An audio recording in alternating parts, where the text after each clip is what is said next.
அருமையான பிள்ளைகளை இன்றைக்கு மறுபடியுமாக ஆண்டவர் ஆவிய கனிகளை மற்றும் ஒரு கனியை குறித்து பேசும்படியாக நமக்கு கனியை கொடுத்துக்கிறார். அதனால் இந்த கனியை குறித்து நாம் இன்றைக்கு தியானிக்க போவோம். அது என்ன கனி என்பதை நீங்கள் அறிவீர்கள். சொல்லுங்கள். தயவு. கர்த்தர் இந்த பூமியில வாழ்ந்த காலமெல்லாம் இந்த தயவோடு கூட வாழ்ந்தார். அவருடைய உள்ளம் இரக்கத்தாலும் தயவினாலும் நிரம்பி இருந்தது. ஆனால் அவர் படைத்த இந்த பூமியிலே பிசாசானவன் இன்றைக்கு இந்த உலக பகுதியை ஆட்கொண்டு ஆட்சி செய்து கொண்டு வருகிறான்.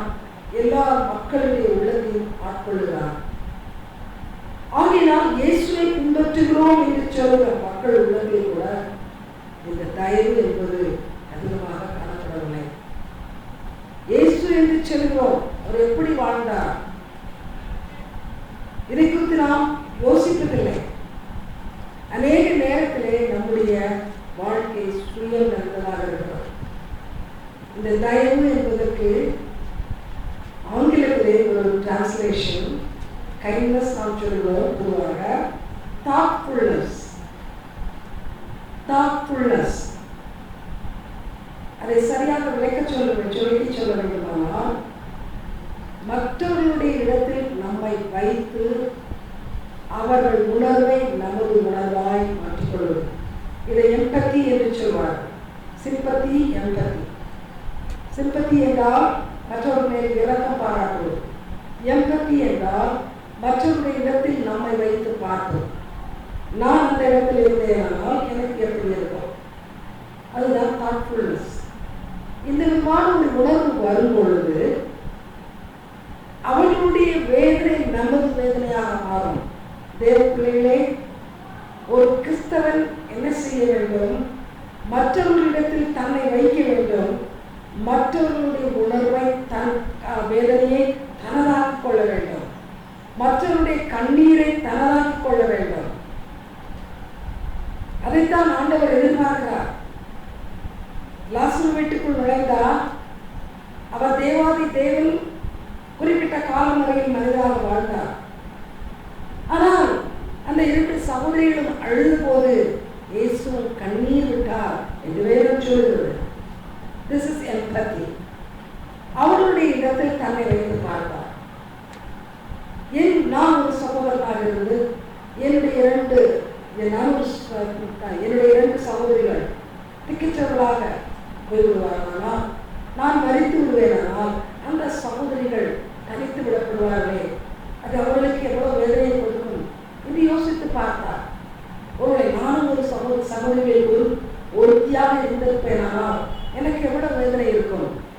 வீட்டை போஷிக்கிற, வீட்டுக்கு உதவி செய்கிற ஒரே சகோதரன் மரித்திருந்தான். இயேசு வைத்து பார்த்தார். ஆகினால் கண்ணீர் சிந்தினார். அவருடைய கண்ணீர் ஏதோ அந்த துக்கத்தை பகிர்ந்து கொள்ளுகிற கண்ணீர் அல்ல. அந்த இடத்தில் தன்னை வைத்து உணர்ந்து சிந்தின ஒரு கண்ணீர். தேவனுடைய பிள்ளைகளை இன்றைக்கு கர்த்தர் இதைத்தான் கிறிஸ்தவ சமுதாயத்திடத்தில் எதிர்பார்க்கிறார். இன்றைக்குள்ள கிறிஸ்தவ சமுதாயம் தடம் புரண்டு ஓடிக்கொண்டிருக்கிறது. ஆலயத்தில் ஆராதனை செய்கிறவர்களாக இருக்கட்டும், ஆராதனையை நடத்துகிறவர்களாக இருக்கட்டும், ஆராதனை நேரம் தவிர மற்ற நேரங்களிலே சுவிசேஷ ஊழியம் என்று செய்கிறவர்களாக இருக்கட்டும், யாராக இருந்தாலும் சுயத்தை மையமாக வைத்து வாழ்ந்து கொண்டிருக்கிறார்கள். இயேசு சுவாமி தெளிவாக சீடர்களை பார்த்து சொன்னார், நீ என்னுடைய சீடனாக இருக்க வேண்டுமானால் சுயத்தை சுட்டறிந்து போ. உன் சுயம் இருக்கிறவரை எனக்கு தனக்கு நீ நினைக்கிறவரை எனக்கு சீடனாக இருக்க முடியாது. இரண்டாவது சொன்னால், நீ சிலுவை எடுத்துக்கொள்ள வேண்டும். உன் இந்த சீடனாக இருப்பது நிமித்தமாக வரக்கூடிய கஷ்டங்களை, எதிர்ப்புகளை, போராட்டங்களை நீ சுமக்க வேண்டும். தேவ பிள்ளைகளை ஏன் அப்படி சொன்னார்? உண்மையாக கிறிஸ்துவை நாம் பின்பற்றுவர்களாக இருந்தால் கிறிஸ்துவை போல இரக்கத்தை காட்ட வேண்டியது, கிறிஸ்துவை போல மனது இறங்க வேண்டிய நிலைமை வரும். அப்பொழுது சுயம் தடையாக இருக்கும்.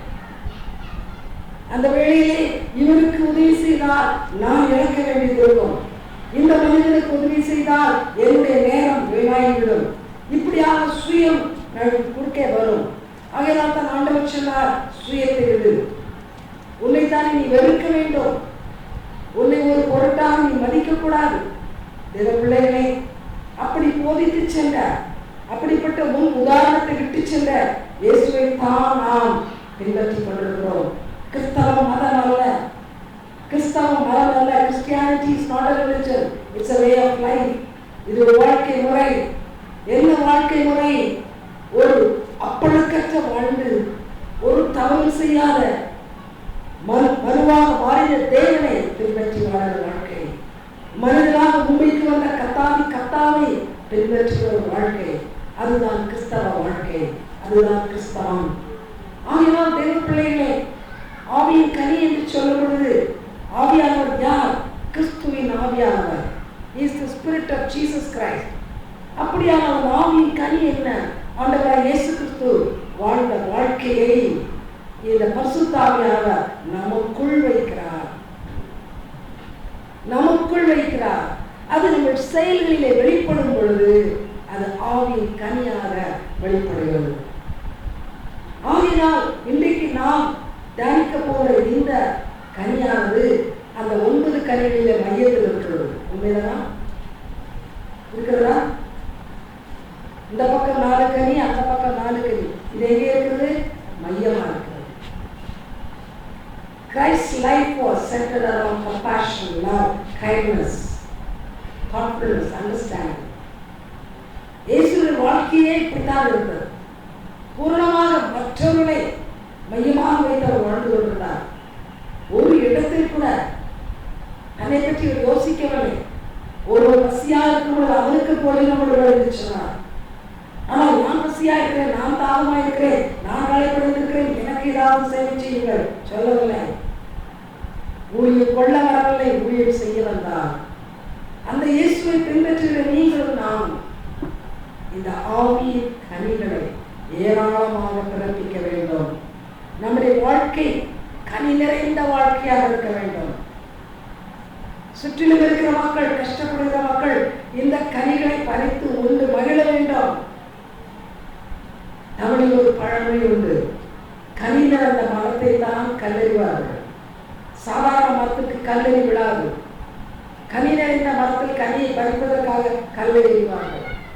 நீங்களும் நானும் கிறிஸ்துவுக்காக கனி கொடுக்க ஒரு நல்ல வாழ்க்கை வாழ தொடங்குவோமானால் பிசாசானவன் கல்லெறிவான், பிசாசானவன் இடையூறை கொண்டு வருவான், பிசாசானவன் நிந்தனைகளை அவமானங்களை கொண்டு வருவான். ஆனால் அது இயற்கையான ஒரு காரியம், அதை குறித்து கலங்க வேண்டியதில்லை, பயப்பட வேண்டியதில்லை. அதனால் அறிஞான தேவ பிள்ளைகளே, வேதத்தின் அடிப்படையிலே இந்த தயவை குறித்து நாம் தியானிப்போம். தயவை காண்பித்த இயேசு அவருடைய வாழ்க்கை எப்படி இருந்தது? சில இடங்களில் அவர் ஓமைகளின் மூலமாக நமக்கு தயவை காண்பிக்காத மக்களை பற்றி சொல்லுகிறார். சில மக்கள் தயவை காண்பிக்காமல் முரட்டுத்தனமாக நடந்து கொண்டிருந்த மக்கள், அவர்களை குறித்து வேதத்தில் எழுதி வைத்திருக்கிறார்.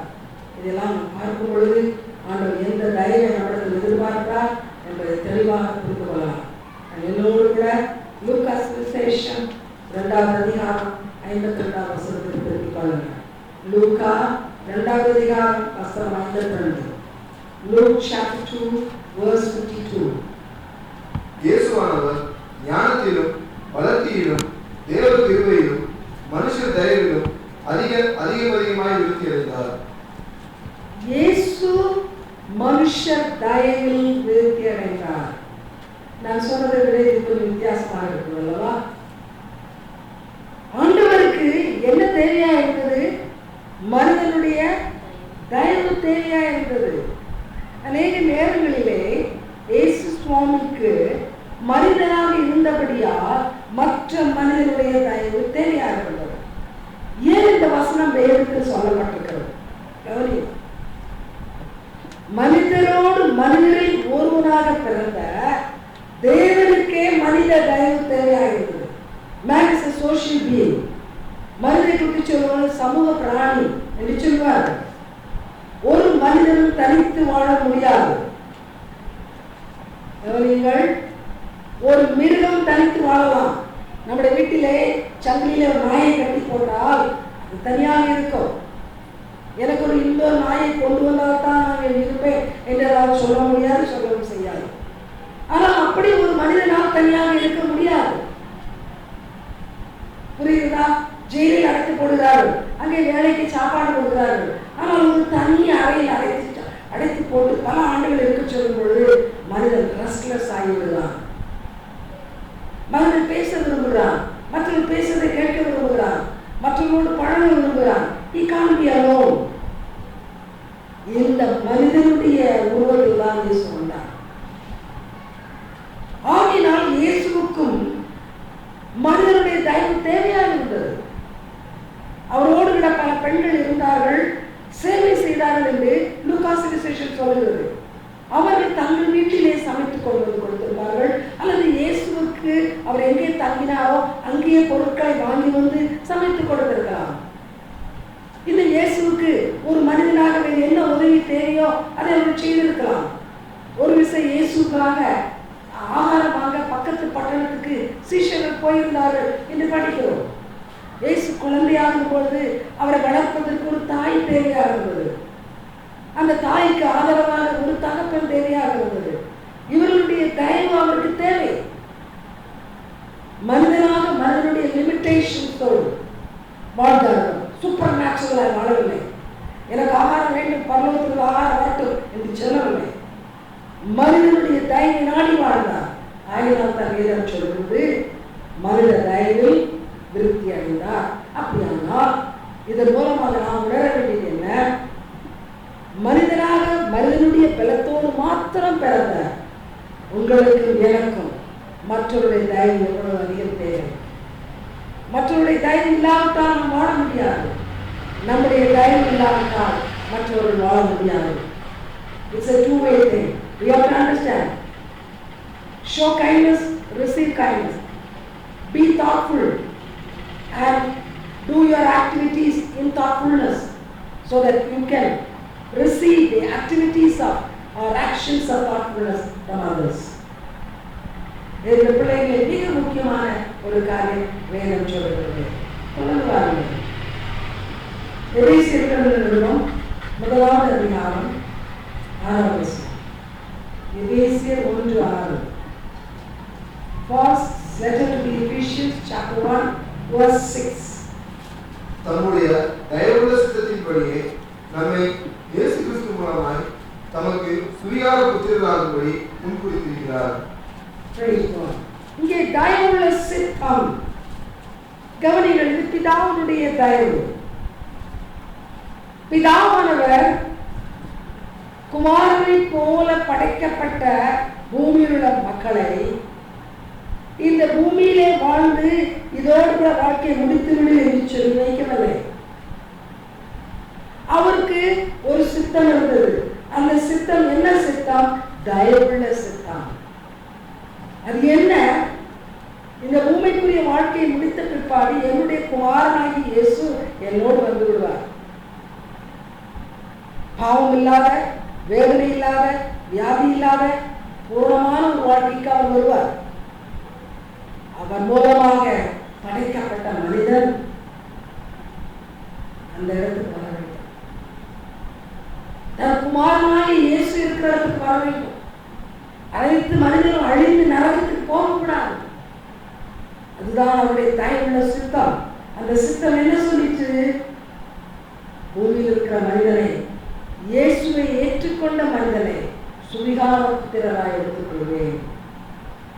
என் குமாரனாகிய இயேசுவை தன் ரட்சகராக ஏற்றுக்கொண்டவர் யாராக இருந்தாலும், என் குமாரனாகிய இயேசு சிந்தின கல்வாரின் ரத்தத்தால் கழுவப்பட்டவர்கள் யாராக இருந்தாலும் அவர்களை என் புத்திரர்களாக, என் புத்திரிகளாக சுவிகாரம் செய்வேன். புரிகிறதா? அவர்கள் இனிமேல் பூமிக்குரியவர்கள் அல்ல, என்னுடைய பிள்ளைகளாக சுவிகார புத்திரராக மாற்றம் என்று அவர் தயை காண்பித்தார். தேவனுடைய பிள்ளைகளை இன்னைக்கு நாம் பரலோகம் போவது அவனுடைய தயவு. நாம் பாவம் செய்த மனிதன் அழியட்டும். சிருஷ்டித்த போது கொடுக்கப்பட்ட கட்டளைகளை கீழ்ப்படியவில்லை. கீழ்ப்படியாமல் பாவத்தில் விழுந்தான், அழியட்டும் என்று விட்டுவிடவில்லை. அவருடைய தயவுள்ள சித்தம் அதை ஏற்றுக்கொள்ளவில்லை. ஆண்டவர் தயவுள்ளவர், இரக்கம் நிறைந்தவர். ஆகினால் தான் அடாப்ஷன், நமக்கு சுவிகாரம், புத்திர சுவிகாரம் என்ற ஒரு சாக்கியத்தை கொடுத்திருக்கிறார். அநேக தேவனுடைய பிள்ளைகள், கிறிஸ்தவர்கள் என்பவர்கள் இதை அறியவில்லை. பிசாசின் மக்களாக வாழ்ந்து கொண்டிருக்கிறார்கள். மனதும் மாமிசமும் விரும்பினதெல்லாம் செய்து கொண்டிருக்கிறார்கள். உன் பெயர் என்ன என்று கேட்டால் யோவான் என்று சொல்வார்கள், பேதுரு என்று சொல்வார்கள். ஆனால் ஒரு கிறிஸ்தவனாக இருப்பது என்ன, கிறிஸ்தவ வாழ்க்கையின் முடிவு என்ன தெரியாதவர்களுக்கு. ஏதோ எல்லோரும் போல வாழலாம், இந்த பூமியிலே பிசாசு கொண்டு வருகிற சகல இன்பங்களையும் அனுபவிக்கலாம், மறந்து போகலாம். பூமிக்குள்ளே தர போகிறோம், அங்கே புழு பூச்சி தர சலுகைகளை சாப்பிட போகுது, அதோடு வாழ்க்கை முடிந்து விடுகிறது. இப்படிப்பட்ட முட்டாள்தனமான எண்ணத்தோடு மனிதன் வாழ்ந்து கொண்டிருக்கிறான். தேவ பிள்ளைகளே, ஆண்டவருடைய தயவுள்ள சித்தம் அதை அனுமதிக்கவில்லை. ஆகினால் தான் புத்திர சுவிகாரம். புத்திர சுவிகாரத்தை பெற்ற ஒவ்வொரு மனிதனும் நித்தியத்தை பரலோகத்திலே அந்த பிதாவோடு கழிக்கலாம். குமாரனாகிய இயேசு கிறிஸ்துவினுடைய பிதா ஏற்படுத்தி வைத்திருக்கிற அந்த பரலோக ராஜ்யத்திலே புத்திர சுவிகாரத்தை பெற்ற பிள்ளைகள் கழிக்கலாம். ஆகினால் இதை நம்ப வேண்டும், இதை அறிய வேண்டும், புத்திரராய் நடக்க வேண்டும், ஆண்டவருடைய பிள்ளைகளாய் நடக்க வேண்டும். அப்படியானால் மாத்திரம்தான் அந்த புத்திர சுவிகாரத்துக்கு அர்த்தம் உண்டு. It's not the name alone, it is the fitting activities related to the name or lifestyle related to the name. புத்திரன் என்று சொல்லி சுவிகார புத்திரன் என்று சொல்லிவிட்டால் போராது, அதன்படி நடக்க வேண்டும். ஆண்டவருடைய சுவிகார புத்திரனாக தத்தெடுத்திருக்கிறார், நான் இயேசுவின் குடும்பம், நான் பரலோக ராஜ்யத்துக்கு போகிறேன் என்று சொன்னால் போராது, அதற்கேற்ப நம்முடைய வாழ்க்கையும் மாற வேண்டும். அதற்காகத்தான் பரிசுத்த ஆவியானவர் ஊற்றப்பட்டார். பரிசுத்த ஆவியானவர் ஏன் கொடுக்கப்பட்டார்? புத்திர சுவிகாரத்தில் தேவையான என்னென்ன காரியங்கள் உண்டோ அதையெல்லாம் நாம் பெற்று வாழ்க்கையை நடைமுறைப்படுத்த ஆவியானவர் ஊற்றப்பட்டார். ஆகியோர் தேவனுடைய பிள்ளைகளை, கர்த்தருடைய தயவுள்ள சித்தத்தினால் நீங்களும் நானும் இன்றைக்கு இயேசு கிறிஸ்துவினுடைய பிள்ளைகள் அல்லது பிதாவுடைய பிள்ளைகள் என்று சொல்லுகிற புத்திர சுவிகாரத்தை பெற்றிருக்கிறோம். தொடர்ந்து பாருங்கள், ரோமர் 2:4. பவுல் அப்போஸ்தலன் ரோமருக்கு எழுதின நிருபம் அதிகாரம் 2:4. Romans chapter 2:4. அல்லது தேவ தயவு நீ குணப்படும்படி உன்னை ஏறுகிறது என்று அறியாமல் அவருடைய தயவு, பொறுமை, நீடிய சாந்தம் இவைகளின் ஐஸ்வர்யத்தை அசட்டை பண்ணுகிறாயோ. இந்த தேவ தயவு நமக்குள் ஒரு ஏவுதலை கொடுக்கிறது, நம்முடைய உள்ளத்திலே ஒரு ஏவுதலை கொடுக்கிறது. அது என்ன? நீ உன் பாவத்திலிருந்து குணப்பட வேண்டும், உன் பொல்லாத வழிகளிலிருந்து சுகமடைய வேண்டும்.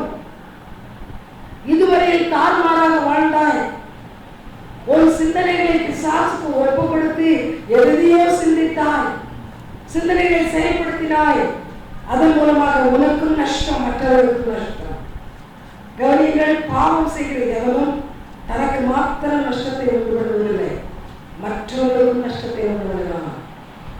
பாவம் எந்த மனிதன் செய்தானோ அந்த பாவத்தை அவனையும் கொல்லும், அவனை சுற்றிலும் இருக்கிற மக்களுக்கும் பாதிப்பை ஏற்படுத்தும். ஆகினால் தான் ஆண்டவர் சொல்லுகிறார், என்னுடைய தயவை நான் உனக்கு கொடுக்கிறேன், இந்த பாவத்திலிருந்து குணப்படு, இந்த பாவத்திலிருந்து வெளியே வா. அப்படியானால் மாத்திரம்தான் அந்த புத்திர சுவிகாரம் பெற்றதை காண்பிக்க முடியும். இல்லாவிட்டால் புத்திர சுவிகாரம் அர்த்தமற்றதாகிவிடும். You have the adoption, but you don't have the quality of the adopted child. புத்திர சுவிகாரம் கிடைக்கிறது, நான் என்னுடைய குடும்பத்தில் ஒரு பிள்ளை என்று சொல்லுவேன். ஆனால் அந்த பிள்ளைக்குரிய தகுதி, என்னுடைய குமாரனாகிய இயேசுக்குள்ள தகுதி, அவர் வாழ்ந்தது போல நீ வாழாவிட்டால் உனக்கு பிரயோஜனம் இல்லை. ஆகினால் என்னுடைய தயவு உன்னை குணப்படும்படியாக ஏவுகிறது. கவனிங்கள், ஆண்டவருடைய தயவு ஏற்கனவே நாம் பார்த்தோம். நமக்கு என்ன கொடுக்கிறது? புத்திர சுவிகாரத்தை. அடுத்து அவருடைய தயவு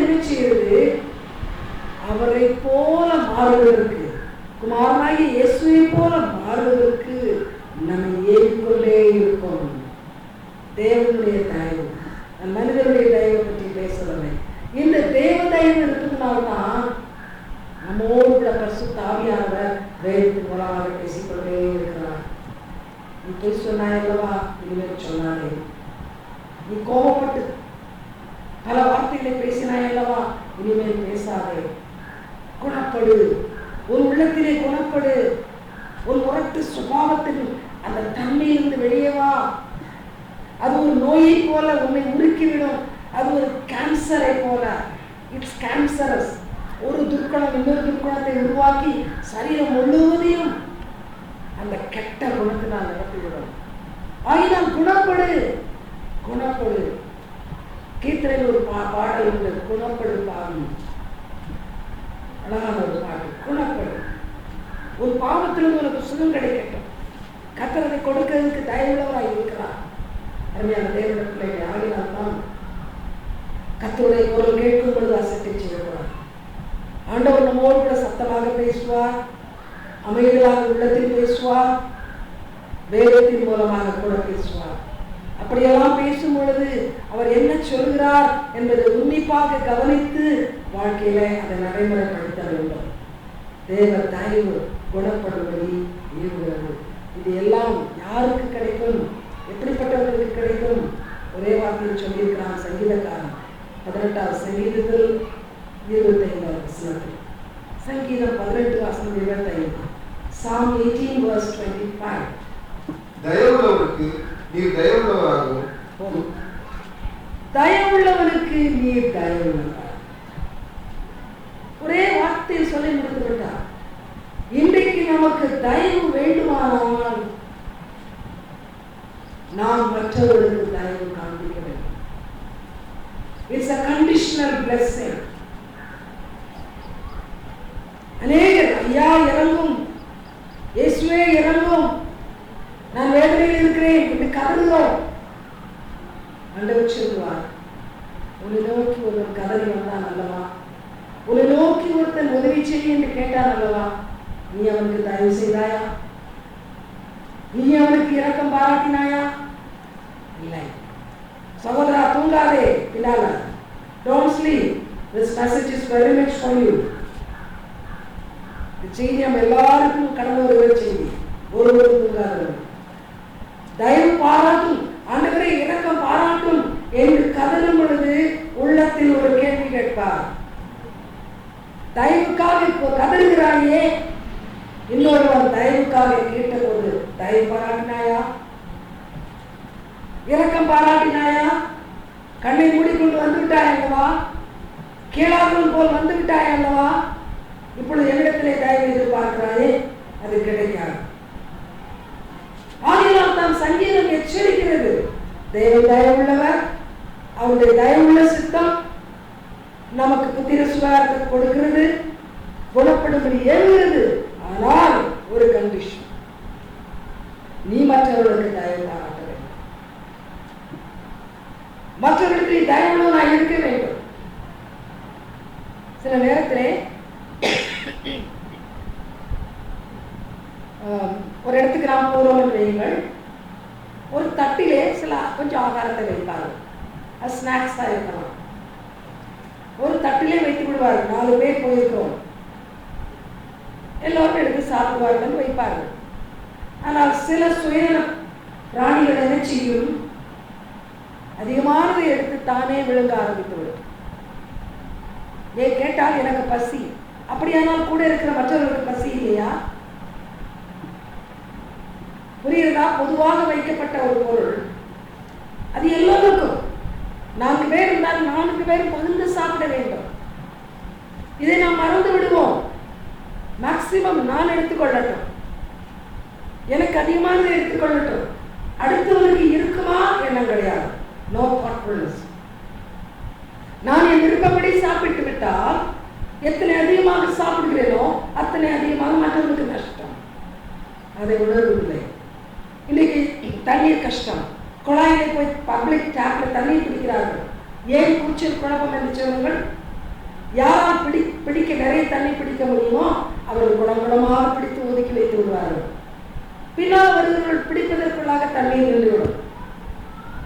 சரி, நான் நிறைய பிடித்திருக்கிறேன், இந்த உனக்கு ஒரு குடம் தருகிறேன் சொல்லுவார்களா? சொல்ல மாட்டார்கள். There is no thoughtfulness. தமிழ்நாட்டிலே ஒரு பழமொழி, பந்திக்கு முந்து படைக்கு பிந்து. பந்திக்கு முந்து நல்லா சாப்பிடு, பின்னால் அப்புறம் பட்டினியா பணம் கவலை. இதெல்லாம் சரியான பழமொழி கிடையாது. சரியா?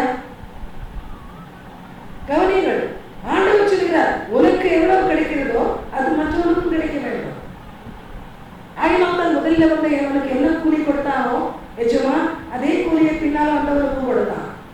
சண்டை போட்டான், எனக்கு நான் எவ்வளவு நேரம் வேலை செய்திருக்கிறேன், அது என்னமோ உண்மைதான், வேலை செய்தாய், ஆனால் தேவையை பொறுத்தவரை உன் தேவையை உண்டுதான், அவன் தேவையும் உண்டுதான். This is thoughtfulness. இறக்கம். ஆகியோர் வச்சு நீ தயவு பாராட்டினால், நீ உன்னை போல மற்றவர்களை நேசித்தால், உனக்கு எப்படி தேவை உண்டோ அதே போல் மற்றவர்களுக்கும் தேவை உண்டு என்று யோசித்தால் நீ செய்வதை செய்ய மாட்டார். புரிகிறதா?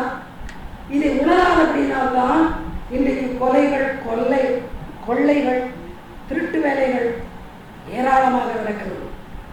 மற்றொரு இடத்தில் நம்மை வைத்து பார்ப்பதில்லை. எனக்கு பணம் வேண்டும், இன்னொருவனை அடித்து விடுவேன். ஆனால் இன்னொருவனுக்கு பணம் வேண்டும், என்னை அவன் அடித்தால் எனக்கு என்ன ஆகும்? சிந்திப்பேனானால் நான் கை நீட்டி அடிக்க மாட்டேன். இன்றைக்கு இந்த தயவை எதிர்பார்க்கிறோம், தயவை கொடுப்பதில்லை.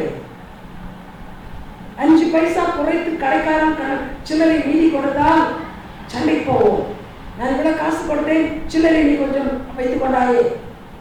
அதே பஸ்ஸில் நாம் செல்லுவோம், கண்டக்டர் தவறிய காசு அதிகமாக கொடுத்து விட்டால், கத்தரண்டைக்கு எனக்கு நிறைய காசு கொடுத்துருக்கிறார், அதிர்ஷ்டம் என்று சொல்லி பாக்கெட்ல போடுவது. சில நேரத்தில் 100 ரூபாய் நோட்டு கொடுத்து, கண்டக்டர் பிஸியா இருந்தால் 1000 ரூபாய் நோட்டு கூட சில்லறை கொடுத்து விடுவாங்க.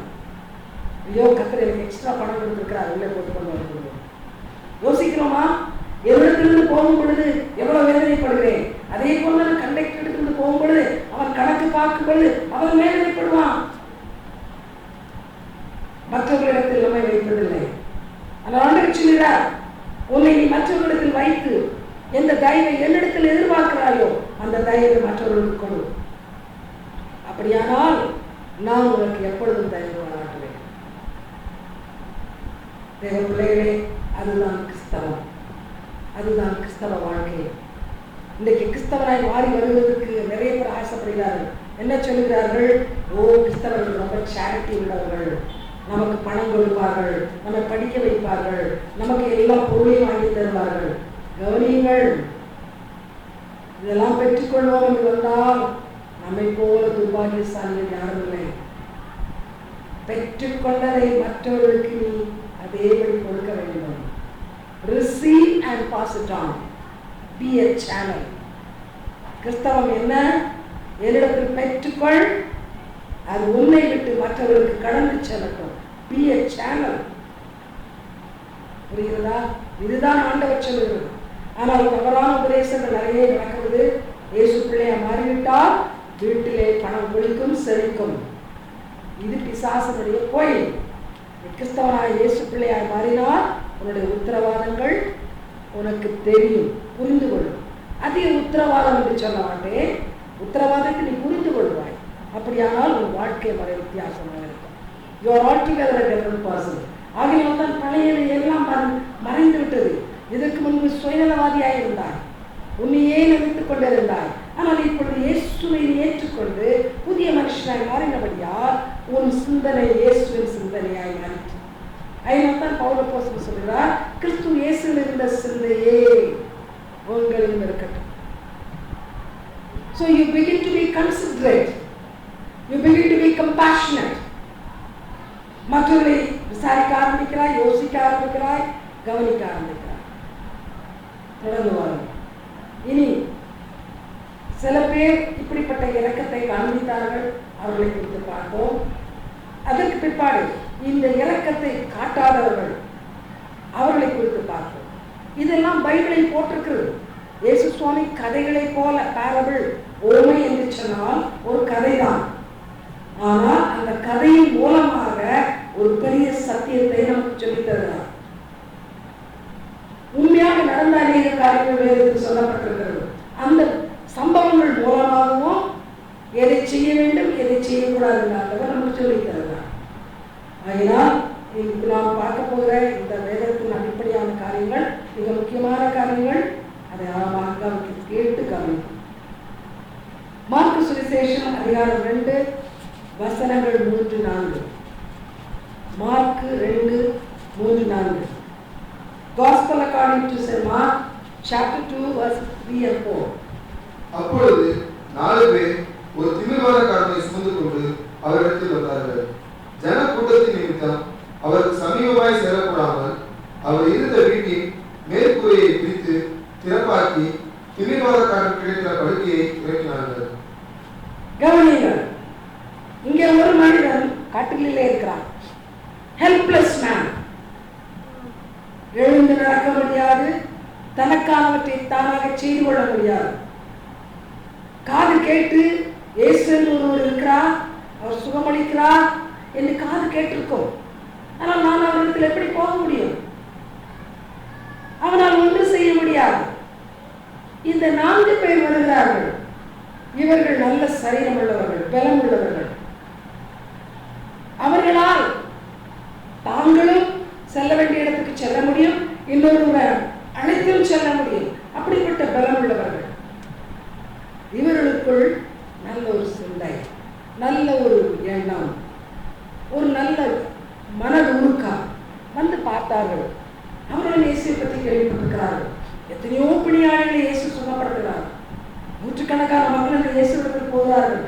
அவர்களெல்லாம் சுகமடைந்து வருகிறார்கள். இவர்கள் பார்த்திருக்கிறார்கள், இந்த பரிதாபமாய் கிடக்கிறானே, இவனையும் நாம் தூக்கி சென்றால் இவன் சுகமடைவானே. ஒருவேளை ரோட்டிலே தூக்கி சுமந்து வெகு தூரம் நடக்க வேண்டும், நமக்கு கஷ்டம். அவனை சுமந்து செல்லக்கூடிய வகையிலே ஒரு கட்டிலே ஒரு படுகையை பார்க்க வேண்டும், அதுவும் கஷ்டம்தான். அவன் விழாதபடி அவனை சுமந்து கொண்டு போக வேண்டும். அவன் விழுந்தால் நிலைமை இன்னும் மோசமாகிவிடும். நீ அதிக ஜாக்கிரதையாக இருக்க வேண்டும். நிறைய கஷ்டங்கள் இருப்பினும் இந்த 4 பேருடைய உள்ளம் தயவினால் நிறைந்துள்ளது. என்னுடைய கஷ்டம், என்னுடைய எக்ஸ்ட்ரா வாக், ஒரு நான் எடுத்து வைக்கிற ஒரு அடி இவனுக்கு சுகம் கொடுக்குமானால் நான் அதை செய்வேன். இது ஒரு மனிதனாக இல்லை, 4 பேர். There needs to be coordination. அவர் ஒன்றுபட்டவர்களாக இருக்க வேண்டும், ஒரே சிந்தை உள்ளவர்களாக இருக்க வேண்டும், ஒரே இரக்க மனப்பான்மை உள்ளவர்களாக இருக்க வேண்டும். இந்த 4 பேர் அப்படி 4 பேர் ஒன்றாக சேர்ந்தார்கள். நாம் இந்த மனிதனை இப்படி விடக்கூடாது. ஒரு அருமையான தருணம் இருக்கிறது. வா, நாம் 4 பேர் ஒன்றாக சேருவோம். 4 பேர் சேர்ந்து இவனை சுமப்போம். அருமையாக சுமந்து வந்தார்கள். கவனியுங்கள், தயவு. நான் நல்லா இருக்கிறேன், போதும், எனக்கு நடக்க முடியும், போதும். இல்லை, இவனும் நம்மை போல் நடக்கட்டும். சுமந்து வந்தார்கள். அங்கே போய் பார்த்தால் ஏராளமான கூட்டம். அந்த கூட்டத்தாரெல்லாம் தேவைக்கு தான் வந்திருக்கிறார்கள். அவர்களும் உதவிக்காக வந்திருக்கிறார்கள். விலகுங்கள் என்று சொன்னால் விலக மாட்டார்கள். இந்த மனிதனால் உள்ளே செல்லும், எடுத்து செல்லட்டும் என்று சொன்னால் விட மாட்டார்கள். நாங்கள் முதலாவது சுகம் பெறட்டும், அப்புறமா நீ வா என்று சொல்லிவிட்டார்கள். அதுக்குள்ளே ஒருவேளை இயேசு போய்விட்டால் அவர் அடுத்த இடங்களுக்கு போய்விடுவாரே யோசித்தார்கள். பரவாயில்லை, சுமந்து வந்தது கஷ்டமாக இருந்தது, அதை ஏற்றுக்கொண்டோம். இப்பொழுது இந்த மனிதனை மேலே கூரையை பிரித்து மேலே ஏற்றி கீழே இறக்க வேண்டும். மோர் ப்ராப்ளம், இன்னும் அதிகமான கஷ்டம். சரி, இங்கே விட்டு விட்டு போய்விடலாம், கர்த்தர் பார்த்தாலும் சரி பார்க்காவிட்டாலும் சரி என்று நினைக்கிறோம். They walked another mile. இன்னும் கொஞ்சம் தயவு. அது உள்ளத்தை அந்த தயவு அவங்களை அழுத்திச்சு. செய்யுங்கள், இவ்வளவு தூரம் கொண்டு வந்து விட்டீர்கள், முடித்து விடுங்கள். இரக்கம் அவர்களை கட்டாயப்படுத்திச்சு. அந்த இரக்க சிந்தை அவர்களை திரும்பி போக விடவில்லை. ஆகினால் என்ன செய்தார்கள்? மேலே ஏறினார்கள், கூரையை பிரித்தார்கள். சுற்றி பார்க்கிறவர்கள் பைத்தியமா இதுதான் திடீர்னு கூரையை பிரின்னு சொல்லியிருந்திருக்கலாம், பல கமெண்ட்ஸ் வந்திருக்கலாம். ஆனால் தளரவில்லை. ஏனென்றால் இரக்கம் உள்ளத்தை கப்பல் பண்ணும் பொழுது, இரக்கம் உள்ளத்திலே நெருக்கத்தை கொண்டு வரும் பொழுது, காதிலே எது கேட்டாலும் கண் எதை பார்த்தாலும் மனதில் தயங்க மாட்டான். Compassion is a powerful quality. இரக்கம் என்பது மிகவும் வல்லமை உள்ள ஒரு சுபாவம். ஆகையால் தான் விட்டுக் கொடுக்கவில்லை. மேலே ஏற்றினார்கள், குறையை பிரித்தார்கள், கட்டிலை இயேசு சுவாமிக்கு முன்னாலே இறங்கினார்கள். தேவனுடைய பிள்ளைகளை ஆண்டவர் இப்படிப்பட்ட ஒரு இரக்க சிந்தையை, தயவை இன்றைக்கு நம்மளுக்கு எதிர்பார்க்கிறார். இது ஆவியின் கனி. பரிசுத்த ஆவியானவர் நமக்குள் நிறைவாக வரும்பொழுது, யாரையோ ஒருத்தரை பார்த்தால் அவன் என்ன பாவம் செய்தான், அவன் இப்படி கிடக்கிறான், இன்னைக்கு நாம் அப்படித்தான் சொல்லிவிட்டு போவோம். எங்கேயோ யாரோ ஒரு பரிதாப நிலை இருந்தால் அவன் அனுபவிக்கட்டும். அவன் கிறிஸ்தவர்கள் சொல்லுவதை தான் சொல்லுவேன், போன ஜென்மத்தில் பாவம் செய்திருப்பான். எத்தனையோ கிறிஸ்தவர்களுக்கு இப்படியெல்லாம் பேசக்கூடாதுன்னு தெரியாது. ஜென்மங்களை குறித்தெல்லாம் ஒன்றும் கிடையாது, ஆனால் பேசுவார்கள். அவன் பண்ணா அவன் அனுபவிக்கிறான், அவ்வளவுதான். அதல்ல கிறிஸ்துவை பின்பற்றி வாழ்கிற வாழ்க்கையாக அல்ல. அது யாராகத்தான் இருக்கட்டும், எந்த இடத்தில் தான் இருக்கட்டும், எப்படிப்பட்ட நிலையில் தான் இருக்கட்டும், அவனுடைய இடத்தில் நான் என்னை வைத்து பார்க்க வேண்டும். நான் எப்படி தெளிவு கிடந்தால், நான் எப்படி உதவியற்ற நிலையில் இருந்தால், எனக்கும் அவர் ஆதரவற்ற நிலைமை வருமானால், மற்றவர்களை என்னை கடந்து சென்றால் எனக்கு எப்படி இருக்கும், நான் எவ்வளவு வேதனைப்படுவேன், இதை நினைக்க வேண்டும். ஆகையினால் தான் ஆண்டவர் இந்த காரியத்தை பார்த்தவரை நினைச்சிருந்தார். இவருடைய விசுவாசம், இந்த 4 பேருடைய விசுவாசம் ஒன்னே சொல்ல மாட்டேன். இவர் 4 பேருடைய குணத்தை நான் பார்க்கிறேன், இவருடைய தயவை நான் பார்க்கிறேன். மகனே, நீ எழுந்து ஒரு பழத்தையை போட்டு கொண்டு தேவனுடைய பிள்ளைகளை எந்த தயவு உள்ள போனார். தயவு ஆண்டவர் எதிர்பார்க்கிறார். இப்படிப்பட்ட அன்பையும் இரக்கத்தையும் ஆண்டவர் நம்மிடத்தில் எதிர்பார்ப்பார். அதுதான் மற்றவர்களுக்கும் நமக்கும் உள்ள வித்தியாசம். காதுகளை மூடிக்கொண்டு கண்களை மூடிக்கொண்டு செல்கிறவர் பிசாசை பின்பற்றுகிறவர். ஆனால் இயேசுவை பின்பற்றுகிற ஒருவன் கண்களையும் காதுகளை மூடிக்கொண்டு செல்ல மாட்டான். யாருக்கு என் உதவி தேவை, எந்த நேரத்தில் உதவி தேவை, எவ்வளவு உதவி தேவை, நான் செய்யட்டும் என்றவன் 3ஆவது ஓடி வருவான். கடந்த வாரம் மத்தேயு சுவிசேஷம் 18வது அதிகாரம் 26, 27. மத்தேயு 18, 26, 27. Matthew chapter 18 verses 26, 27. அப்பொழுது அந்த ஊழியக்காரன் தாழ விழுந்து வணங்கி, ஆண்டவனே, என்னிடத்தில் பொறுமையாயிரும், எல்லாவற்றையும் உமக்கு கொடுத்திருக்கிறேன் என்றார். அந்த ஊழியக்காரனுடைய ஆண்டவன் மனதிறங்கி அவனை விடுதலை பண்ணி கடனையும் அவனுக்கு மன்னித்து விட்டார். இங்கே ஒருவன் கடன் கொடுத்தவன். பொதுவாக இன்றைக்கு கூட கடன் கொடுத்தவர்களை பற்றி நாம் யோசிப்போம். ரொம்ப பயங்கரமான கடின இருதயம் உள்ளவர்களாக இருப்பார்கள்.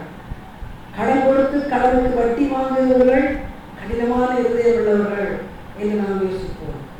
இந்த மனிதன் அப்படித்தான் கடன் கொடுத்திருந்தான். ஒரு ஏழை மனிதனுக்கு கடன் கொடுத்தான். ஆனால் அந்த ஏழை கடன் வாங்கும் பொழுது மகிழ்ச்சியாக வாங்கி கொண்டு சென்றான், பணத்தை செலவழித்து விட்டான். குறிப்பிட்ட நாளிலே அவனுக்கு பணத்தை திரும்ப கொடுக்க முடியவில்லை. ஆகினால் அவன் இப்பொழுது கட்டப்படுகிறான், அவன் இப்பொழுது அடிமையாகி விடுகிறான். ஆனால் அவன் கெஞ்சுகிறான், என்னை விடுதலை செய்ய என்னால் முடியவில்லை, உங்களுடைய கடமையெல்லாம் நான் கொடுத்து தீருவேன், எப்பொழுது கொடுக்க முடியுமோ அப்பொழுது நான் கொடுப்பேன், எனக்கு மனம் இறங்கும், என்மேல் கடினமாக இராதையும், நம்முடைய உள்ளத்தில் இறக்கம் வரட்டும். அவன் கெஞ்சுகிறான்.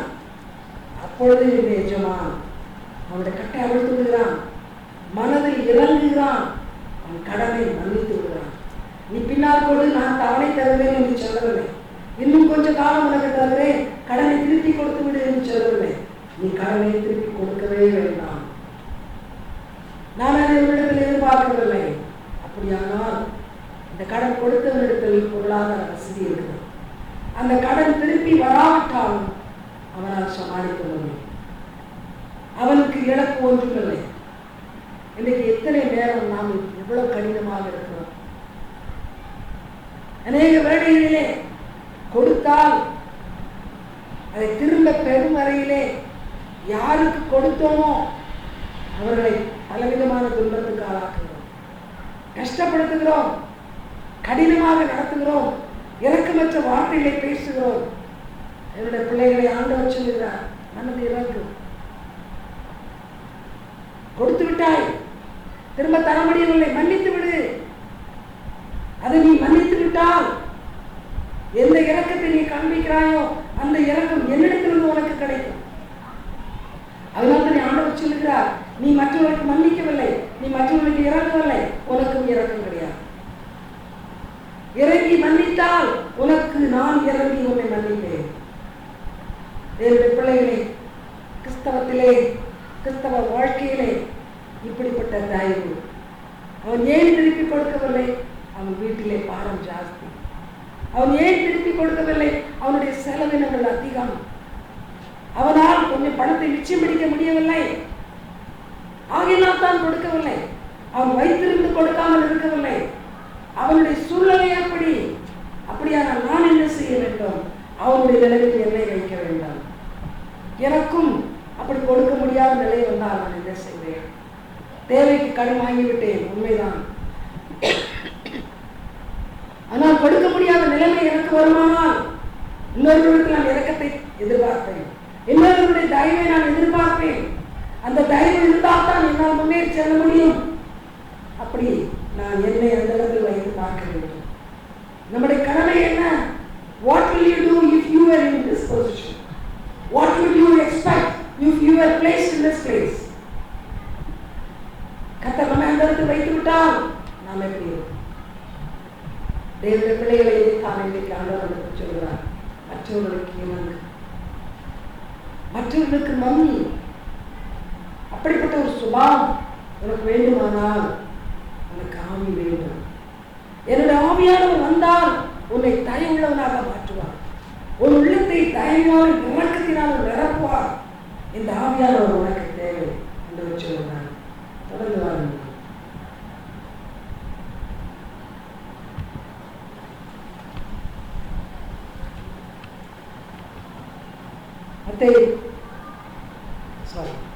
மார்க் 6 அதிகாரம் 34 மார்க் 6:34.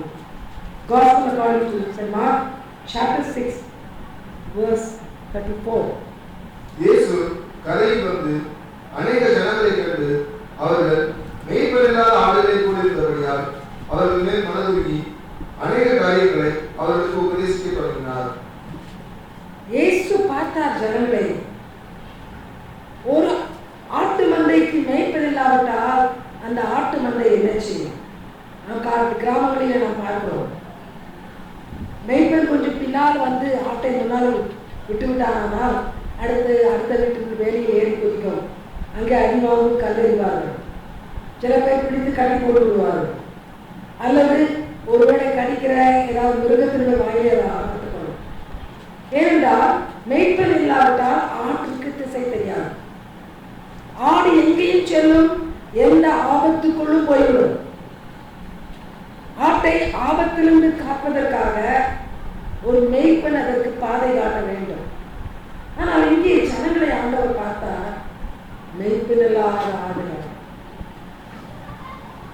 தேவனுடைய பிள்ளைகளே, இன்னைக்கு நாம் கவனிகள் மதம் என்று மதவெறி பிடித்து அலைகிற போது அந்த மதத்தை பற்றி தான் பேசுகிறோமே தவிர உலகத்திலே மாநிலனாக எப்படி வாழ வேண்டும் என்பதை யோசிப்பதில்லை.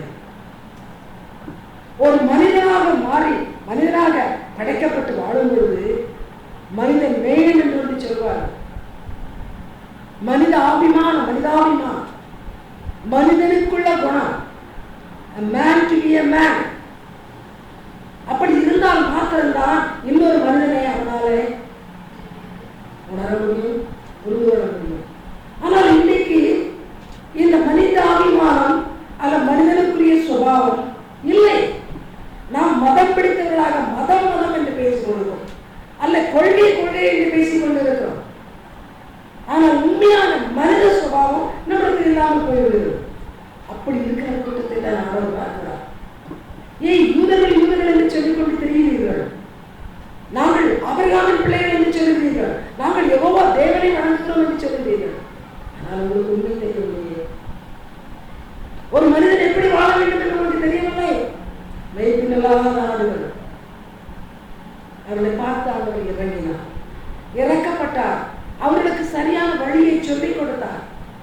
எப்படி வாழ வேண்டும், படைத்தவர் எதை எதிர்பார்க்கிறார், படைக்கப்பட்ட மனிதனுக்கு வாழ வேண்டிய வழிமுறைகளை நெறிகளை வகுத்து வைத்திருக்கிறார். வாருங்கள், நான் உங்களுக்கு சொல்லித்தாருவேன். கவனிங்கள், இன்னைக்கு அநேக மக்கள் வழி தெரியாமல் போய்கொண்டிருக்கிறார்கள். ஒரு மனிதனாக எப்படி வாழ்வது என்று அறியாமல் இருக்கிறார்கள். ஆகினால் தான் தாறுமாறான வழிகள், தவறான சிந்தனைகள், தவறான செயல்களுக்கு இழுத்துச் செல்கிறாங்க. அப்படி இருக்கும் பொழுது தெரிந்தவர்கள், சரியான வழியை அறிந்தவர்கள் தெரியாதவர்களுக்கு சொல்லிக் கொடுப்பதுதான் சுவிசேஷ பணி. பாடுவோம், தாசரே தரணியை ஆண்டவருக்கு சொந்தமாக்குவோம், பிரியாணிகளுக்கு உதவி செய்வோம், பசிவிட்டோருக்கு ஆதாரம் கொடுப்போம். அவர்களுக்கு இல்லை, அவர்களுக்கு தெரியவில்லை. நான் அதை செய்யட்டும், நான் முன்வரட்டும். எனக்கு சில நேரங்களில் என்னுடைய கஷ்டம், இன்றைக்கு அப்படிப்பட்ட காரியத்தை நாம் செய்வதில்லை. ஏன் எனக்கு கஷ்டம்? நான் 2 அடி எடுத்து வைத்து இன்னொருவரை போய் தூக்கினால் ஐயோ என் காலம் வலிக்குமே, என் பஸ்ல இருந்து பணம் போயிடுமே. ஆண்டவர் சொல்கிறார், மனதுருகு. மேய்ப்பில்லாத ஆடுகள் அவர்கள், வழி தெரியவில்லை, திசை தெரியவில்லை, செய்வது அறியாமல் இருக்கிறார்கள். ஆனால் நீ தான் உன்னை பற்றி யோசித்துக் கொண்டிருக்கிறாய். உனது சிந்தனையே உன்னை கொண்டு கொண்டிருக்கிறது. உன் சுயநலம் உனக்கு கல்லறையாக மாறிக்கொண்டிருக்கிறது. வெளியே வா, ஆண்டவர் அழைக்கிறார். மனதிலிருந்து அடுத்தவனுடைய கஷ்டத்தை பார். அவன் மேய்ப்பன் இல்லை, அவனுக்கு வழி தெரியவில்லை, அவன் சரியானதை உணரவில்லை. ஏனென்றால் பிறந்த நாளிலிருந்து இன்று வரைக்கு அநேக மதம் என்று சொல்லிக் கொடுத்தார்கள். மதத்தை மதம் என்று சொல்லப்படுகிற, மதத்திலே தெய்வம் என்று வணங்கப்படுகிற கடவுளை அவர்கள் அறியவில்லை. அந்த கடவுளை என்ன சொல்கிறார் அவர்களுக்கு தெரியவில்லை. இதைத்தான் யூதர்கள் செய்து கொண்டிருந்தார்கள். கடவுள் என்று சொன்னார்கள், ஆனால் அந்த கடவுளுடைய சுபாவம் என்ன, அவர் என்ன எதிர்பார்க்கிறார், அதை அவர்கள் அறியவில்லை. மேய்ப்பில்லாத ஆடுகள்.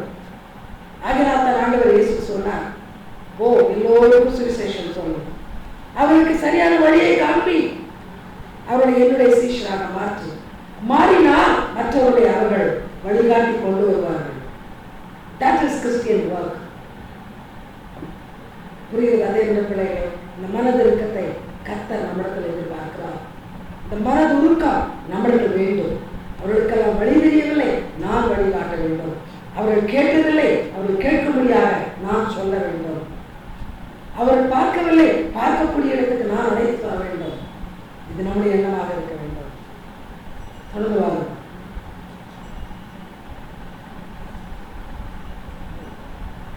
லூக்கா 10:33.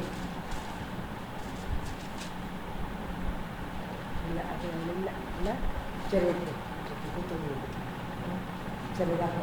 ஓகே, ஆக்ட்ஸ் அப்போஸ்தலர் நடவடிக்கைகள் 16ஆம் அதிகாரம் 39-40 அப்போஸ்தலர் நடவடிக்கைகள்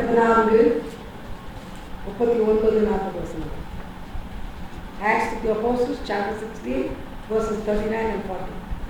அவர்களுடனே தயவாய் பேசி அவர்களை வெளியே அழைத்துக் கொண்டு போய் பட்டணத்தை விட்டு புறப்பட்டு போகும்படி கேட்டுக்கொண்டார்கள். அந்தபடி அவர்கள் சிறைச்சாலையில் இருந்து புறப்பட்டு லீதியாவிடத்திற்கு போய் சகோதரரை கண்டு அவர்களுக்கு ஆறுதல் சொல்லி போய்விட்டார்கள். இந்த இடத்துல தயவாய் பேசினார்கள். தயவாய் பேசினார். ஒருவேளை இது சூட்டபிளான பேசேஜ் இல்லைன்னு நம்ம நினைக்கலாம். ஆனால் நான் சொல்ல விரும்புகிற காரியம், பசுத்தாவை சொல்ல விரும்புகிற காரியம் என்னன்னா, ஒரு பேச்சு பேசும்போது கூட தயவோடு கூட நாம் சில காரியங்களை செய்யலாம். சில நேரத்தில் பேசும்பொழுது கூட ஒரு தயவு வேண்டும். புரியுதுங்களா? நாம் how my words will impact the other person or affect the other person. நான் பேசுகிற வார்த்தைகள் மற்றவர்களை போய் அடையும் பொழுது அவர்களுக்கு என்ன நேரிடும், அதை அவர்கள் எப்படி எடுத்துக்கொள்ளக்கூடிய நிலையில் இருப்பார்கள். இதை யோசித்தோமானால் நாம் பேசுகிற வார்த்தையை தயவோடு பேசுவோம். மனதில் ஒரு இரக்கத்தோடு பேசுவோம். அடுத்தவர்கள் கேட்கிறவர்கள் மனது புண்படாமல் பேசுவோம். இன்னும் தெளிவாக சொல்கிறேன், நாம் அநேக நேரத்தில் கோபம் வரும்போது என்ன செய்கிறோம்? வேண்டுமென்றே இல்லாத வார்த்தைகளை, தவறான வார்த்தைகளை அடுத்தவர்களை புண்படுத்தும்படியாக பேசிக் கொண்டிருக்கிறோம். அது உண்மையே இருக்காது. உண்மைக்கு புறம்பான காரியங்களை பேசுவோம். எதற்காக பேசுகிறோம்? அந்த மனது கேட்டு வேதனைப்படட்டும், அந்த உள்ளம் வேதனைப்படட்டும். அந்த உள்ளத்தை குத்தக்கூடிய, வேதனைப்படுத்தக்கூடிய வார்த்தையை நான் சொல்லுவேன். அப்படிப்பட்ட வார்த்தைகளை நான் கண்டுபிடிக்கட்டும். அது கேவலமான வார்த்தையா இருக்கலாம், மகா மோசமான வார்த்தையா இருக்கலாம். ஆனால் அது அவனை பாதிக்குமானால் அந்த வார்த்தையை நான் பயன்படுத்துவேன். நாம் யோசிக்கிறோம். ஆனால் தேவனுடைய பிள்ளைகள், ஆண்டவர் என்ன சொல்லுகிறார்? ஒருவர் பெரிய பாவத்தை செய்திருந்தாலும், நமக்கு விரோதமான பல பொல்லாத வார்த்தைகளை பேசியிருந்தாலும், நீ பேசும் பொழுது தயவோடு பேசு. உன்னுடைய வார்த்தை அவனை புண்படுத்தக்கூடாது. அவன் நெஞ்சம் புண்பட்டு இருக்குமானால் அந்த புண்ணை உன்னுடைய வார்த்தையை மாற்றட்டும். அதுதான் ஆறுதலான வார்த்தைகள், மற்றவருடைய மனதை தேற்றுகிற வார்த்தைகள், வேதனையில் பயத்தில் இருக்கிறவனுக்கு பயத்தை போக்குகிற வார்த்தைகள். இதுதான் ஒரு இயேசுவை பின்பற்றுகிறவனுக்கும் பின்பற்றாதவனுக்குள்ள வித்தியாசமாக இருக்க வேண்டும். ஒரு இயேசுவை பின்பற்றினால் அவன் பேசுகிற வார்த்தைகள் தயவுள்ள வார்த்தைகளாக இருக்க வேண்டும். எந்த வார்த்தையை நான் கேட்க விரும்பவில்லையோ அந்த வார்த்தையை மற்றவர்களுக்கு எதிராக பயன்படுத்தக்கூடாது. மற்றவர்கள் எந்த வார்த்தையை சொன்னால் எனக்கு பிடிக்காதோ, எனக்கு துக்கம் வருமோ, அந்த வார்த்தையை நாம் மற்றவர்களுக்கு சொல்லக்கூடாது. அதுதான் தயவோடு பேசுகிற வார்த்தை. தெளிவாக நாம் தெரிந்து கொள்ள வேண்டும். அநேக நேரங்களிலே நம்முடைய வார்த்தைகள் மிக கடூரமான வார்த்தைகளாக இருக்கிறது. இரக்கமற்ற வார்த்தைகள், புண்படக்கூடிய வார்த்தைகள், நாமே சொல்லி சில நேரத்தில் ஏன் அப்படி பேசினோம் என்று வருத்தப்படக்கூடிய வார்த்தைகள்.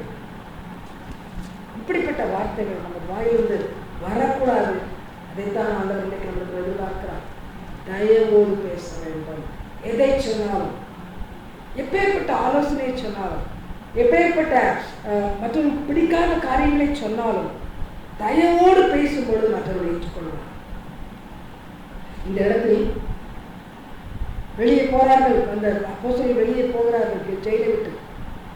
அவர்களுக்கு கடினமாய் பேசினால் அவர்கள் ஏற்றுக்கொள்ள மாட்டார்கள். தயவாக பேசினால் ஏற்றுக்கொள்வார்கள். அன்போடு பேசினால், சூழ்நிலையை விளக்கி சொன்னால் அவர்கள் ஏற்றுக்கொள்வார்கள். உதாரணத்துக்கு சொல்கிறேன், ஒருவேளை நீங்கள் ஒரு விருந்துக்கு செல்கிறீர்கள். அங்கே ஃபர்ஸ்ட் சீட் எல்லாம் விஐபிஸ்க்கு ரிசர்வ் பண்ணியிருக்கிறார்கள். ஆனால் அங்கே சீட்டு இல்லை. ஆனால் முதல் வரிசை விஐபிஸ்க்கு என்று வைத்திருக்கிறார்கள் வச்சுக்கோங்க. நீங்கள் தெரியாமல் போய் உட்கார்ந்து விட்டீர்கள். நீங்கள் அப்படிப்பட்ட ஒரு ஹாலுக்கு போகவில்லை, இதுவரையும் போனதில்லை, முதல் முறை போயிருக்கு, முன்னால் உட்கார்ந்து விட்டீர்கள் என்று வைத்துக் கொள்வது. அந்த இடத்துல வைபவத்தை நடத்துகிறவங்க, அந்த ஃபங்க்ஷனுக்கு லீடரோ யாரோ ஒருவர் வந்து மிகவும் கோபத்தோடு பிடித்து இழுத்து அவன் யார் எங்கே உட்கார சொன்னது, போகலையே அதில் போப்பினால அப்படி கத்தனா அவங்களுக்கு எவ்வளோ கோபம், எவ்வளோ வேதனை, அவமானமாக இருக்கும். ஆனால் அதே இடத்துல வந்து ப்ளீஸ் எக்ஸ்கியூஸ் மீ, இந்த இடம் வேறொருவருக்காக வைக்கப்பட்டிருக்கிறது, தயவாக இருந்து பின்னால் 2 ஆசனங்கள் தள்ளி உட்காருங்கள் என்று சொன்னால் அவங்களுக்கு எப்படி இருக்கணும்? 2 ஒரே காரியத்தை தான் சொல்லுது. ஆனால் the way you speak, புரியுதா? முரட்டுத்தனமாக பேசும்பொழுதும் கருத்து என்னவோ அதே தான், தயவோடு பேசும்பொழுதும் அதே கருத்து தான். ஆனால் 2 எது உங்களுக்கு பிரியம்? தயவோடு பேசுவோம், புரியுதா? அகிலத்தை நான் வச்சிருக்கிறார். மற்றவர்களோடு பேசும்போது ஒருவேளை திட்டவட்டமாக இப்படித்தான் நடக்க வேண்டும் என்று கருத்துக்களை நாம் சொல்ல வேண்டியது இருந்தாலும் தயவோடு பேசுவோம். தயவோடு நாம் பேச பழகினால் நம்முடைய வார்த்தைகளுக்கு அதிகமான மதிப்பு இருக்கும். கடூரமாக பேசுகிற வார்த்தைகளை விட மற்றவர்களை புரிந்து கொண்டு ஸ்ட்ரிக்டா பேசலாம், அது தப்பு இல்லை. கண்டிப்பாய் பேசுவது வேற, கடூரமாய் பேசுவது வேற. கண்டிப்பாய் பேசலாம், அநேகர் கண்டிப்பாய் பேசுவார்கள். அந்த கண்டிப்பில் முரட்டாட்டம் இல்லை,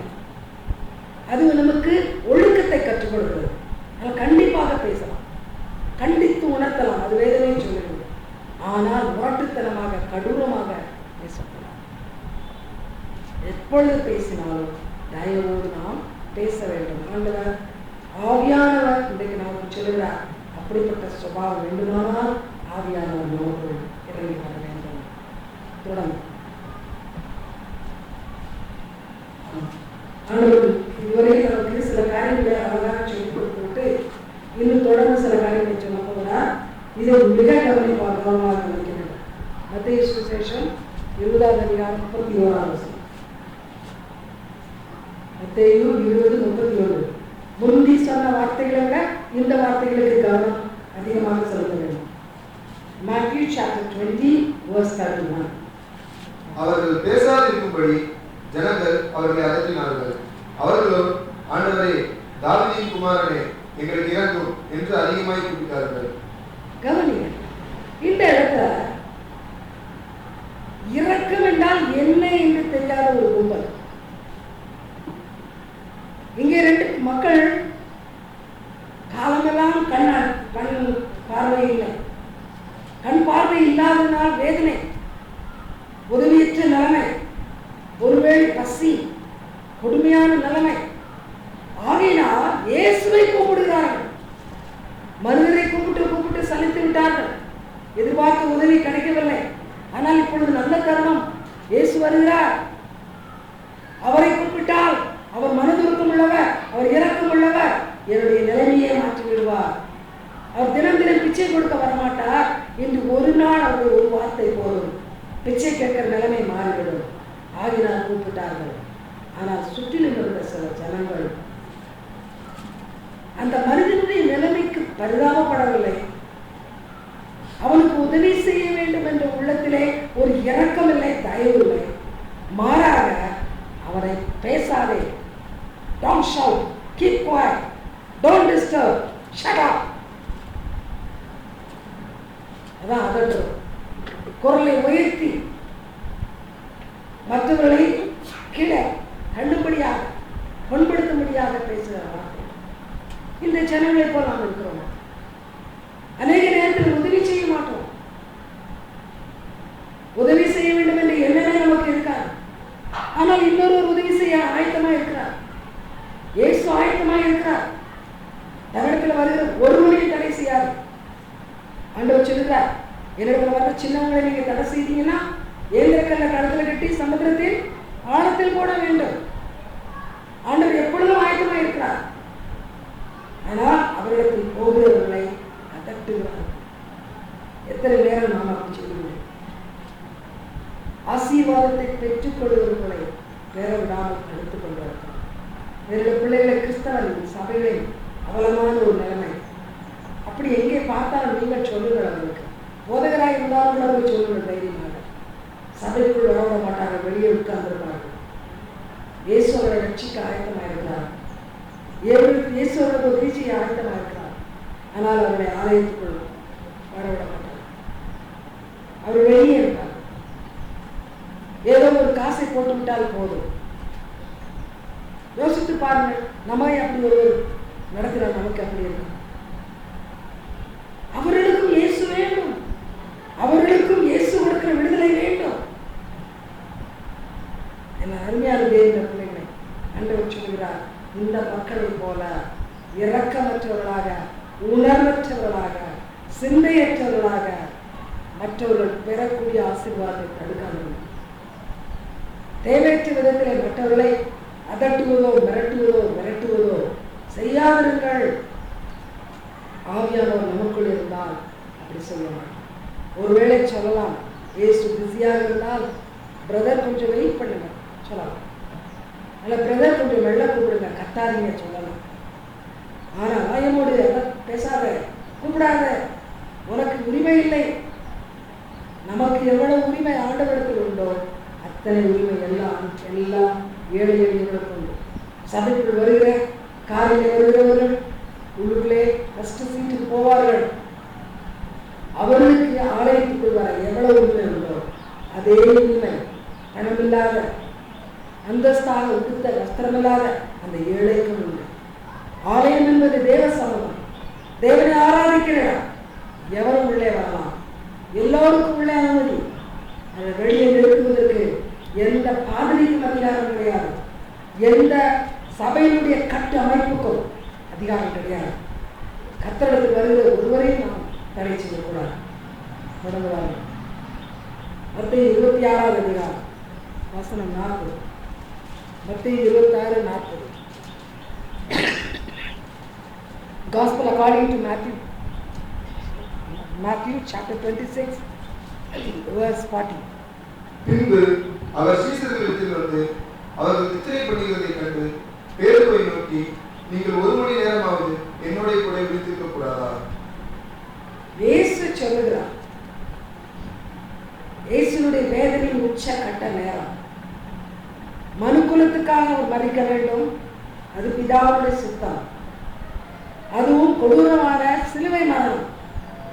அதுவும் பிதாவுடைய சித்தம். ஆண்டவர் மனிதனாக அதை ஏற்றுக்கொள்வது கொஞ்சம் கடினம். அடித்தால், ஆணி கடாவினால் வலி அவருக்கும் தெரியும். அதை வலியை உணர முடியும். ஏனென்றால் அவர் மனிதனாக இருக்கிறார். ஆகினால் வேதனையோடு செலுத்திக் கொண்டிருக்கும் பொழுது சீஷர்களுக்கு, அதுவும் எப்பொழுதும் அவரோடு இருக்கிற பேதுரு, யாக்கோபு, யோவான் அவர்கள் அழைத்து செல்கிறார். என்னோடு கொஞ்ச நேரம் ஜெபம் பண்ணுங்க. உங்களுடைய ஜெபம் எனக்கு பலன் தரட்டும். ஜெபம் பண்ணுங்க. ஆனால் திரும்பி வந்து பார்க்கிறார், தூங்கிக் கொண்டிருக்கிறார். 1 மணி நேரமாவது நீங்கள் ஜெபிக்க முடியாதா? உங்களுக்கு ஒரு மனதில் இரக்கம் இல்லையா? ஒரு தயவு இல்லையா? இன்றைக்கு இதே காரியத்தை தான் நீங்களும் நானும் உலகத்தில் பாடுபடுகிற மக்களுக்காக ஜெபிக்காத போது அவியானவர் கேட்பார். இன்றைக்கு இயேசு சிலுவைக்கு போவதில்லை, நாம் அவருக்காக ஜெபிக்க தேவையில்லை. இந்த ஈராக் என்ற இடத்துல இப்ப போர் நடந்து கொண்டிருக்கிறது. எவ்வளவோ கிறிஸ்தவர்களை விரட்டுகிறார்கள். அது மாத்திரமல்ல, தவறான முறையில் அவர்களை நடத்துகிறார்கள். பல கொடுமைக்கு ஆளாகிறார்கள். பேப்பரில் படிப்போம், படித்து ஏதோ ஒரு செய்தி கிடைச்சிருச்சு, பேப்பரை மூடி வச்சிருவோம். ஜெபிக்கிறீர்களா? அந்த கொடூரமான தாக்குதல், அந்த அவருடைய கொடூரமான வேதனைகள் உங்கள் இருதயத்தை அசைக்கிறதா? ஆண்டவரே, ஈராக்கில் உள்ள கிறிஸ்தவர்களுக்கு இறங்கும். அந்த பொல்லாத ஜனங்கள் அவருடைய வேதனைப்படாதபடி படுத்தாதபடி காத்துக்கொள்ளும். ஜெபிக்கிறோமா? அந்த நிலைமை நமக்கு வரும் பொழுது நமக்காக மற்றவர்கள் ஜெபிக்க எதிர்பார்க்க மாட்டோமா? எனக்காக 1 மணி நேரம் ஜெபிக்க கூடாதா?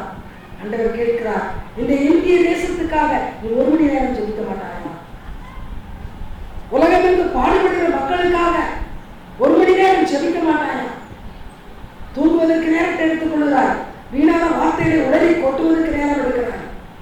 அக்கம் பக்கத்தில் வீடுகளில் ஏறி வம்பளப்பதற்கு நேரத்தை எடுத்துக் கொண்டிருக்கிறார்.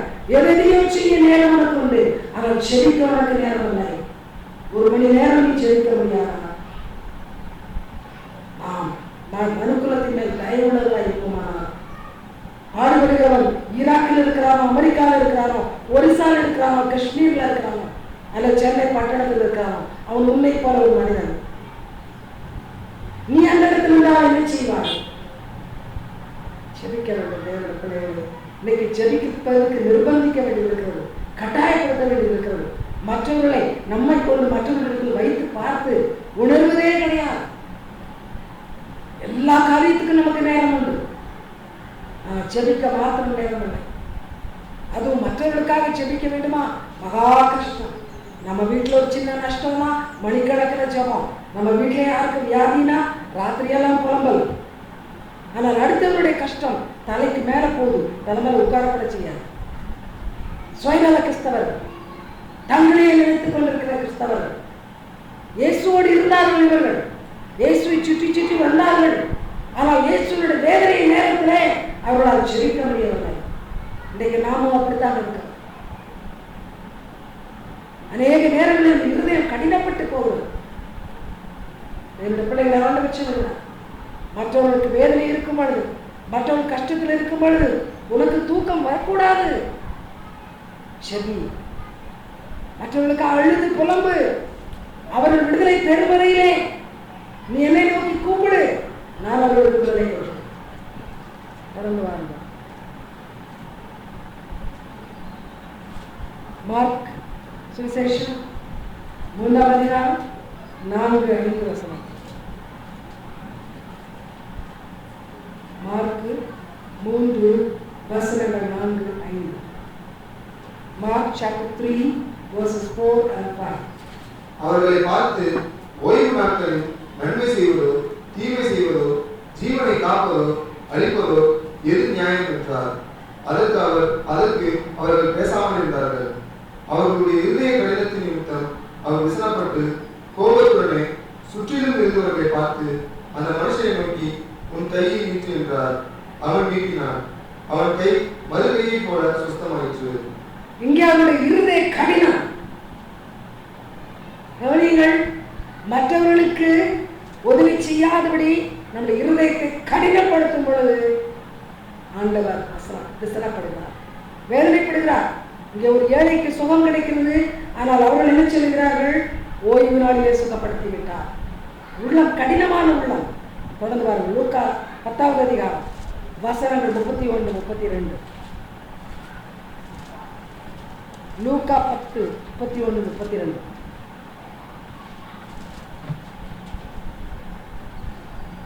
Luke chapter 10 verses 31-32. அப்பொழுது தற்செயலாய் ஒரு ஆசாரியன் அந்த வழியே வந்து அவனை கண்டு பக்கமாய் விலகி போனான். அந்தபடியே ஒரு லேவியனும் அந்த இடத்துக்கு வந்து அவனை கண்டு பக்கமாய் விலகி போனான். கவனிங்கள், ஒருவன் குற்றுயிராய் கிடக்கிறான். ஒருவன் நிச்சயமாக அந்த காயங்கள் நிமித்தமாக முனகி கொண்டிருந்திருப்பான். வேதனையை வார்த்தைகளிலே வெளிப்படுத்தி இருந்திருப்பான். ஆனால் அதை பார்த்த தேவ ஊழியன், 2 பேரும் தேவ ஊழியர்கள், ஆசாரியர்கள், லேவியர்கள், ஊழியம் செய்வதற்காக மோசே காலத்தில் அழைக்கப்பட்டவர்கள், விலகி போனார்கள். பார்த்தார்கள், விலகி போனார்கள். அவருடைய கஷ்டத்தின் குரலை, அழுகுரலை, புலம்பலை கேட்டார்கள், காதை அடைத்துக் கொண்டார்கள். கண்களை மூடிக்கொண்டு காதுகளை அடைத்துக் கொண்டு இருதயத்தை கடினப்படுத்திக் கொண்டு அந்த இடத்தை விட்டு விலகி போனார். யார் கஷ்டப்பட்டாலும் எனக்கு அதை பற்றி கவலை இல்லை. கிறிஸ்துவனுடைய தயவு எங்கே இருக்கிறது? எங்கே இருந்தது பாருங்கள். 10வது அதிகாரம், அதே 10வது அதிகாரம் 33வது வசனம். 10:33. பின்பு சமாரியன் ஒருவன் வேகமாய் வருகையில் அவனை கண்டு மனதுருகி, ஒரு சமாரியன் வந்தான், ஆனால் அவன் மனதுருகினான். இந்த கடைசி ரெஃபரன்ஸை வைத்து ஆண்டவர் ஒரு கேள்வி நம்மிடம் கேட்கிறார். நீ இந்த சமாரியனுடைய கூட்டத்தை சேர்ந்தவா அல்லது லேவியர் ஆசாரி கூட்டத்தை சேர்ந்தவா? இந்த சமுதாயத்திலே இன்றைக்கு பாடுகள், வேதனைகள், மரண ஓலங்கள், மக்களுடைய கதறல், குமுறல் எல்லா இடத்திலும் கேட்கிறது. பேப்பரை படித்தீர்களானால் எங்கேயும் வேதனை. அது மாத்திரம் அல்ல, கண்மூடித்தனமாக உண்மை அறியாத ஜனங்கள் கோடி கோடி நரகத்தை நோக்கி போய் கொண்டிருக்கிறார்கள். நமக்கு என்ன என்று இந்த லேவியரை ஆசாரியரை போல இருதயத்தை கடினப்படுத்திக் கொண்டிருக்கிறீர்களா? சமாரியரை போல மனது உருகுகிறீர்களா? அருமையான தேவனுடைய பிள்ளைகளே, கிறிஸ்தவர்கள் என்று சொன்னால் கர்த்தர் இன்றைக்கு உங்களுக்கு தயவு எதிர்பார்க்கிறார். இந்த தயவு உள்ளத்தில் இல்லாவிட்டால் நீ உன்னை கிறிஸ்தவன் என்று சொல்லாத. You are nowhere near Christ. You are nowhere you resemble Christ. You belong to Satan and his force. இந்த தயவு இல்லாவிட்டால், இந்த இரக்கம் இல்லாவிட்டால், இந்த மனதுருக்கம் இல்லாவிட்டால், மற்றவருடைய வேதனை புரிந்து கொள்ள ஒரு பக்குவமான இருதயம் இல்லாவிட்டால் ஆண்டவராகிய இயேசுவுக்கு சொந்தம் கிடையாது. நீ பிசாசுக்கு அவனுடைய தூதர்களுக்கு தான் சொந்தம். ஆண்டவருடைய பிள்ளைகளாக இருப்போமா? இந்த தயவு நிச்சயமாக உள்ளத்தை நிரப்ப வேண்டும். எந்த இடத்துல தயவு தயவு நம்முடைய தயவை பெற்றுக்கொள்ள தகுதியுள்ள மக்கள் இருக்கிறார்களோ, சூழ்நிலை இருக்கிறதோ, அந்த இடத்திலே நம்முடைய மனதுருக்கம் அவர்களுக்கு உதவி செய்ய வேண்டும், இறங்க வேண்டும். அவருடைய நிலைமைக்கு இறங்கி அவருடைய கஷ்டங்களை நமது கஷ்டமாக மாற்ற வேண்டும், அவருடைய வேதனை நமது வேதனையாக மாற்ற வேண்டும். அப்படியானால் மாத்திரம்தான் கிறிஸ்து உனக்குள் இருந்து உன் மூலமாக கிரியை செய்கிறார். அப்படி இல்லாத பட்சத்திலே நீ வேதம் வாசிப்பது வீண், நீ ஒரு கிறிஸ்தவன் என்று சொல்லிக் கொண்டிருப்பது வீண், கிறிஸ்தவ ஆலயத்தில் அங்கத்தினராக இருப்பது வீண், பத்தியில் வந்து காணிக்கை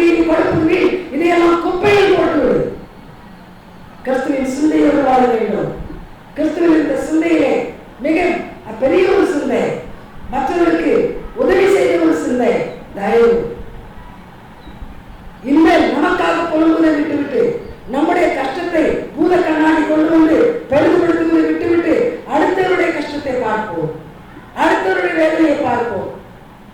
எவ்வளவோ ஜனங்கள் ஒன்றுமில்லாமல் வேதனைப்படுகிறார்கள். ஆனால் நம்ம வீட்டில் ஒரு ஊசி தொலைந்து விட்டால் அதற்காக ஓடி ஓடி அதை கண்டுபிடித்து கதறி கொண்டிருக்கிறோம்.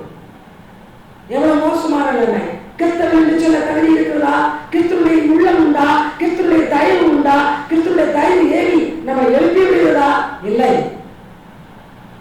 கிறிஸ்தவன் என்று சொல்லி வெறும் கிறிஸ்தவ ஆலயத்தில் ஆராதனை செய்வதனால் பரவாயில்ல போய்விட மாட்டோம். அது நம்முடைய வெறும் கனவு மாத்திரம்.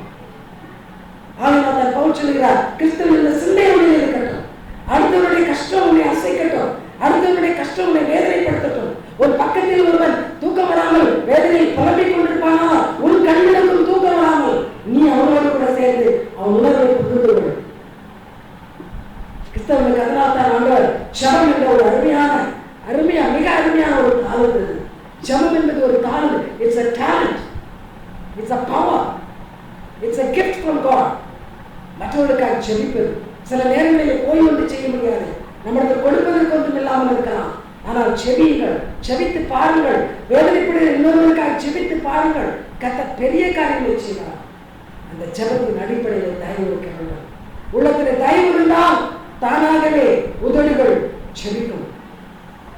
உள்ளம் அவர்களுக்கு நேராக சிந்தனைகளை சிந்திக்க ஆரம்பிக்கும். ஆனால் எனக்கு மரக்கட்டைகளை போல வாழ்ந்து கொண்டிருக்கிறோம்.